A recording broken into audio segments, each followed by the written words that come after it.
Welcome back to Tiny Grams Games, and I'm here with another Star Wars Destiny video. And that's right, spoiler season continues. I was out of town, so I was unable to record this immediately after they dropped. But we got only 3 spoilers, but one of them was pretty huge. If you listen to the most recent episode of the Smuggler's Den, I said if we want to make these support decks work, we need A, better supports. I'm not sure we've seen that. But B, we need a decent 2-cost support. And I think we have it here with the Airspeeder. It's not exciting, it's not flashy, but what it does do is say, for 2, for the price of my turn, I get 2 every turn, I can play support. I can play support as my first action of the first turn. And it's not really all that bad either. A 2-side and a 2-side is, to me, on par with the TIE Fighter. The TIE Fighter has 3 damage sides, but one of them's only a 1, and one of them's 3 for $1. So if I want to be making a bunch of supports, being able to have them have no cost is worth quite a bit.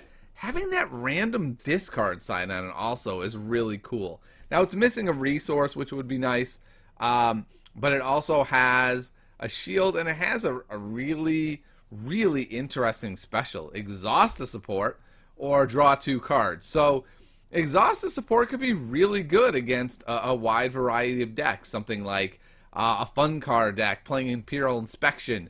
You can play your Airspeeder first, exhaust Imperial Inspection at least for that first turn. You know, get your upgrade out, and the next turn be able to immediately upgrade it.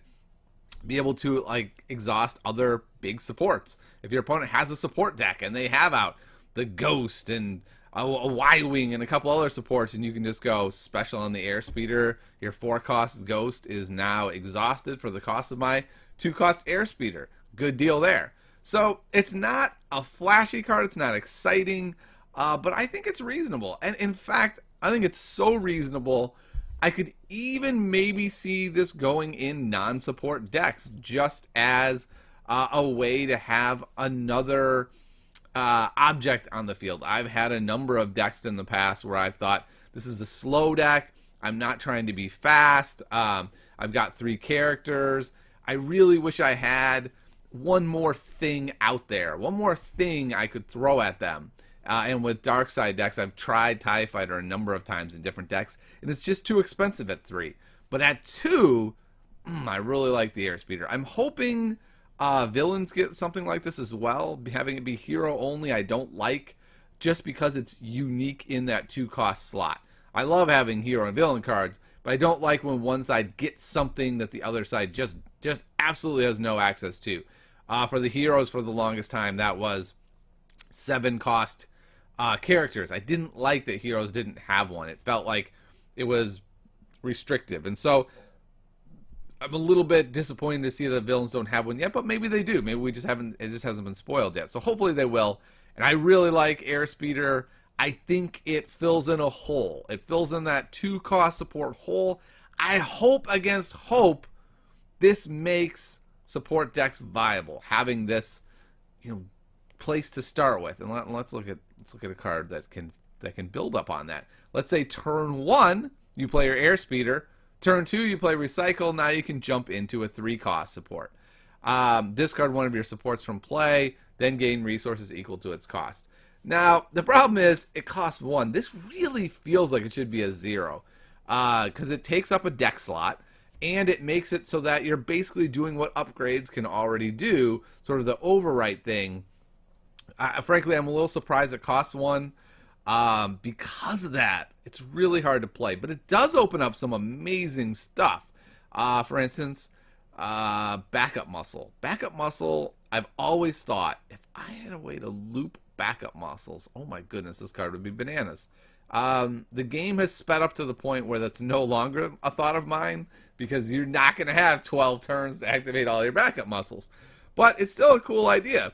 If you can build a deck where you get a backup muscle turn 1, maybe another one turn 1, 3 turns in, you've done 6 damage, then you recycle them both, you get them back with your battlefields, they're coming back in.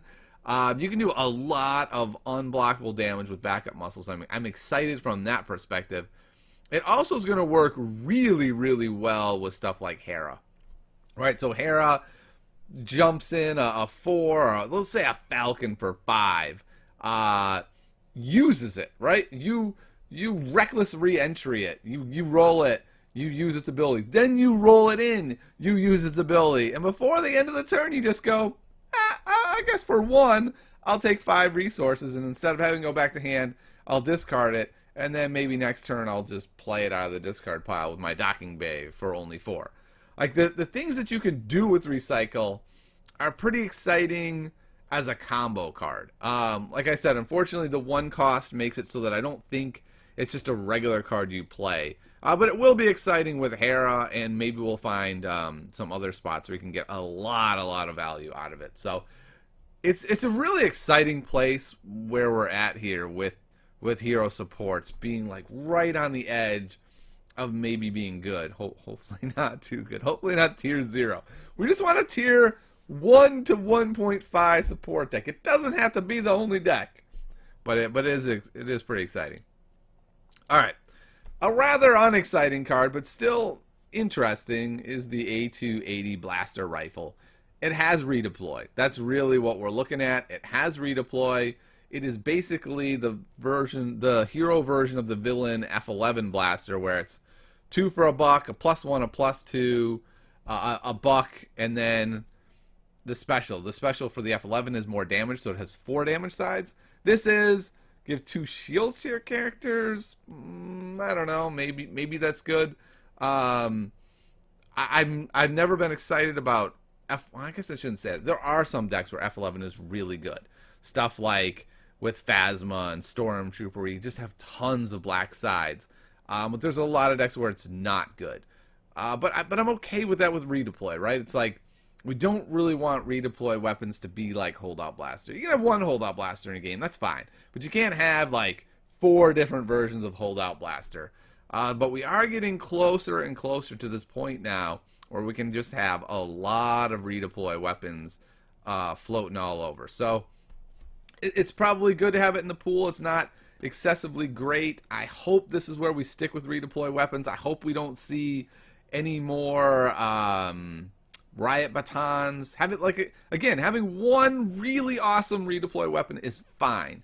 You just can't have tons of them. So I think the A280 Blaster Rifle is fine. I'm sure it'll make its way into several decks that have, say, 3 characters. Maybe even like the deck that this was spoiled in, a Hera vehicle deck. I think this could be a good spot, right? It's like, it's only 2, and it stays out the whole game. You've got 3 characters. Now you have a die. It has a resource on it. You can logistics that.